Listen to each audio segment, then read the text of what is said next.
Assalamualaikum warahmatullahi wabarakatuh. Selamat datang di channel YouTube Cuan Harian.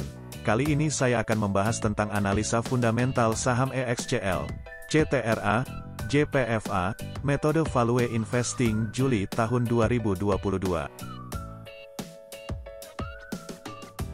Seperti biasa, silakan dibaca dahulu dan dipahami halaman disclaimer video ini dan selamat menyaksikan.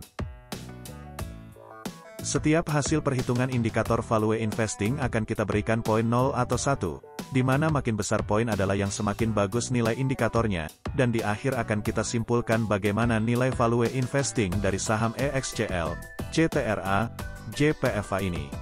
Untuk melihat contoh dan cara perhitungan PBV, DER, PER, ROE, NPM, DCF dapat dilihat pada video sebelumnya di channel Cuan Harian.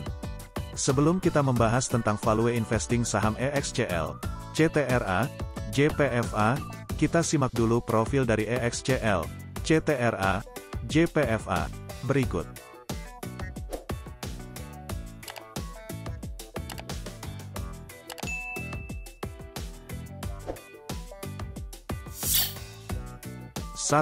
EXCL.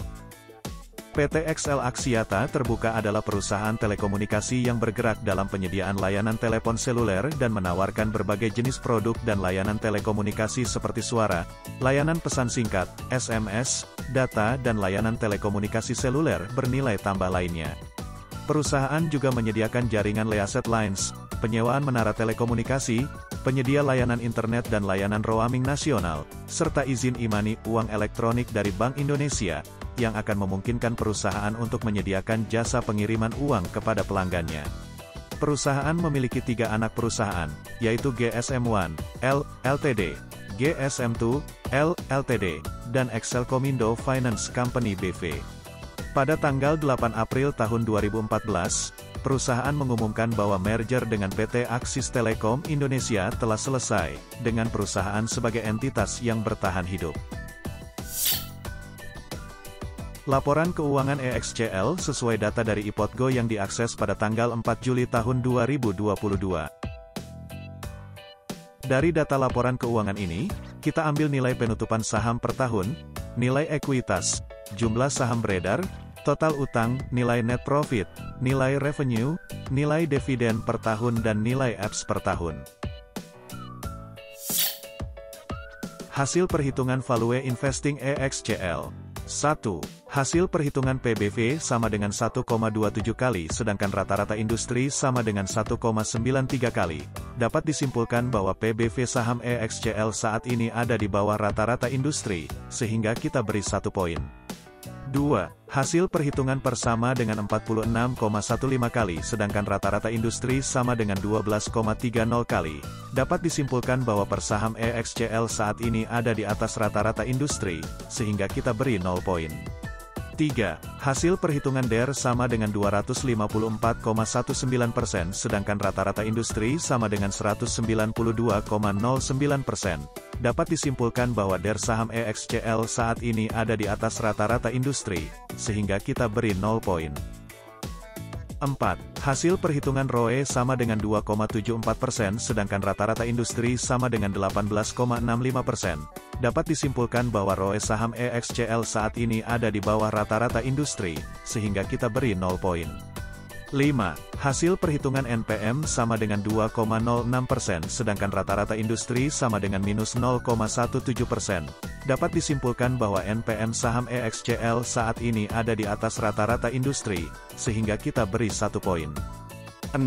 Hasil perhitungan DCF sama dengan harga saham terlalu mahal, overvalue, dengan nilai intrinsik saham hasil perhitungan DCF sama dengan Rp899, sedangkan harga saham saat ini Rp2.400, sehingga kita beri 0 poin. Total poin value investing EXCL sama dengan 2, atau 33,33%.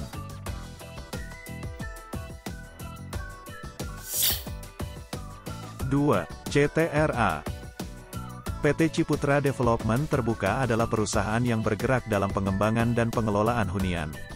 Perusahaan mengklasifikasikan bisnisnya menjadi 2 kelompok, properti hunian dan properti komersial. Portofolio properti residensial meliputi Citra Garden City Jakarta, Citra Raya Tangerang, Citra Indah Jonggol, Citraland Surabaya, Citraland Bagia City Medan dan Vida View Apartment Makassar. Portofolio komersialnya meliputi pusat perbelanjaan, hotel, apartemen, perkantoran dan lapangan golf, seperti Somerset Grand Citra Jakarta, Ciputra Mall dan Hotel Jakarta, Ciputra Mall dan Hotel Semarang, Ciputra World Surabaya, Ciputra World Jakarta, Rumah Sakit Ciputra Tangerang dan Citra Dream Hotel Yogyakarta. Propertinya berada di berbagai wilayah di Indonesia, seperti Jabodetabek, Jakarta, Bogor, Depok, Tangerang dan Bekasi, dan Surabaya. Anak perusahaannya adalah PT Ciputra Surya Terbuka, PT Ciputra Properti Terbuka, PT Ciputra Residence, PT Citraland Graha Realty dan PT Ciputra Indah. Laporan keuangan CTRA sesuai data dari IPOTGO yang diakses pada tanggal 4 Juli tahun 2022. Dari data laporan keuangan ini, kita ambil nilai penutupan saham per tahun, nilai ekuitas, jumlah saham beredar, total utang, nilai net profit, nilai revenue, nilai dividen per tahun dan nilai EPS per tahun. Hasil perhitungan value investing CTRA. 1. Hasil perhitungan PBV sama dengan 0,75 kali sedangkan rata-rata industri sama dengan 1,54 kali. Dapat disimpulkan bahwa PBV saham CTRA saat ini ada di bawah rata-rata industri, sehingga kita beri 1 poin. 2. Hasil perhitungan per sama dengan 8,95 kali sedangkan rata-rata industri sama dengan 92,03 kali. Dapat disimpulkan bahwa per saham CTRA saat ini ada di bawah rata-rata industri, sehingga kita beri 1 poin. 3. Hasil perhitungan DER sama dengan 103,96% sedangkan rata-rata industri sama dengan 39,67%. Dapat disimpulkan bahwa DER saham CTRA saat ini ada di atas rata-rata industri, sehingga kita beri 0 poin. 4. Hasil perhitungan ROE sama dengan 8,42% sedangkan rata-rata industri sama dengan 3,83%. Dapat disimpulkan bahwa ROE saham CTRA saat ini ada di atas rata-rata industri, sehingga kita beri 1 poin. 5. Hasil perhitungan NPM sama dengan 19,10% sedangkan rata-rata industri sama dengan minus 6,83%. Dapat disimpulkan bahwa NPM saham CTRA saat ini ada di atas rata-rata industri, sehingga kita beri 1 poin. 6. Hasil perhitungan DCF sama dengan harga saham masih murah, undervalue, dengan nilai intrinsik saham hasil perhitungan DCF sama dengan Rp1.110, sedangkan harga saham saat ini Rp810, sehingga kita beri 1 poin. Total poin value investing CTRA sama dengan 2, atau 33,33%.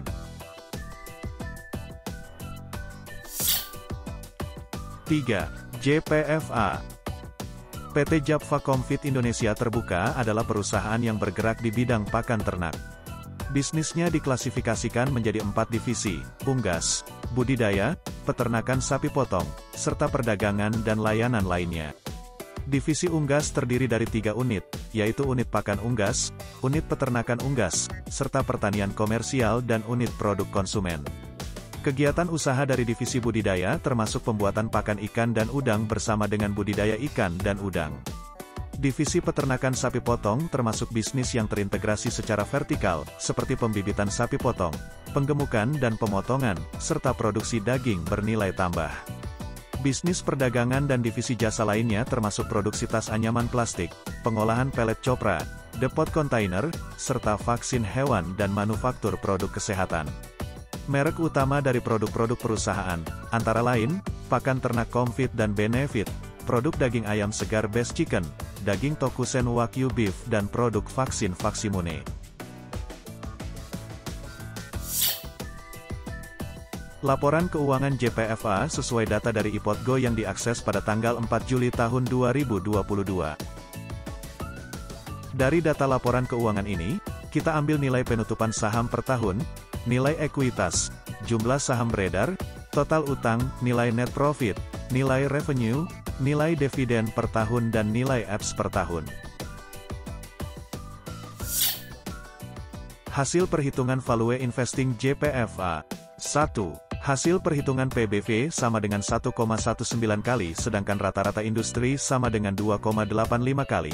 Dapat disimpulkan bahwa PBV saham JPFA saat ini ada di bawah rata-rata industri, sehingga kita beri 1 poin. 2. Hasil perhitungan per sama dengan 7,03 kali sedangkan rata-rata industri sama dengan 21,49 kali.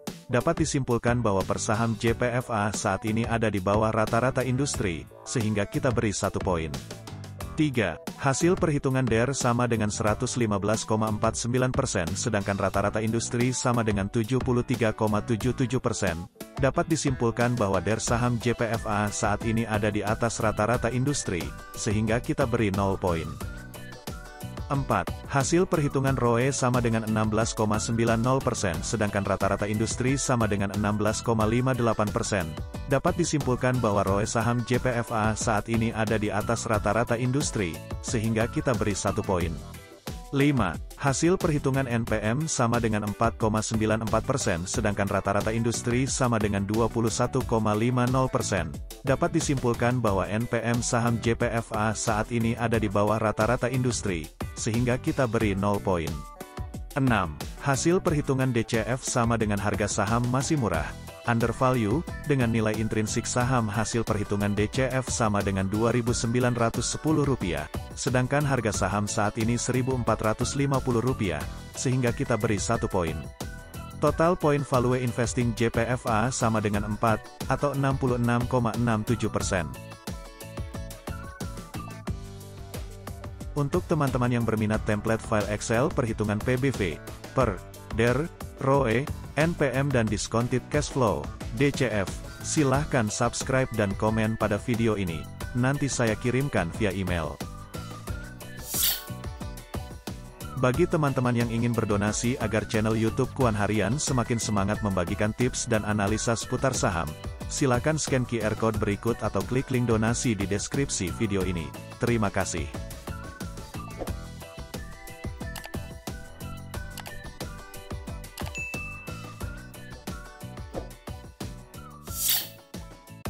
Kesimpulan. Berikut nilai acuan yang saya gunakan untuk menentukan hasil akumulasi value investing. Jika total persentase value investing sama dengan 0%, maka value investing saham tersebut saat ini sangat tidak bagus.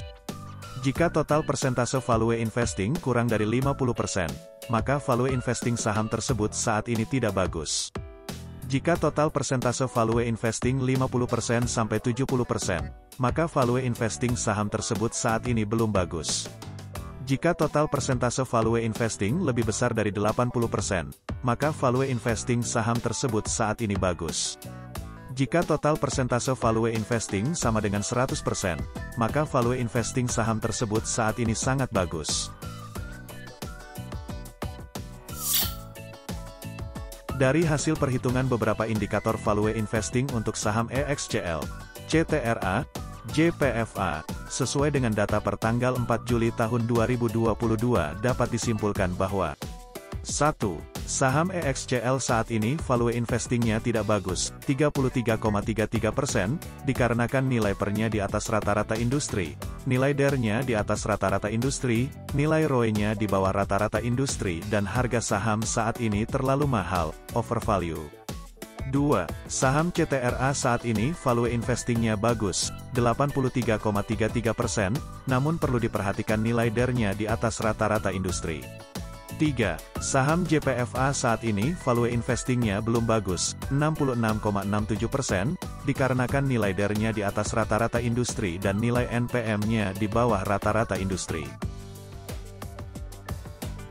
Semoga tips ini bermanfaat dan silakan untuk subscribe channel YouTube Cuan Harian untuk mendapatkan tips-tips seputar investasi lainnya. Terima kasih. Wassalamualaikum warahmatullahi wabarakatuh. Salam Cuan Harian.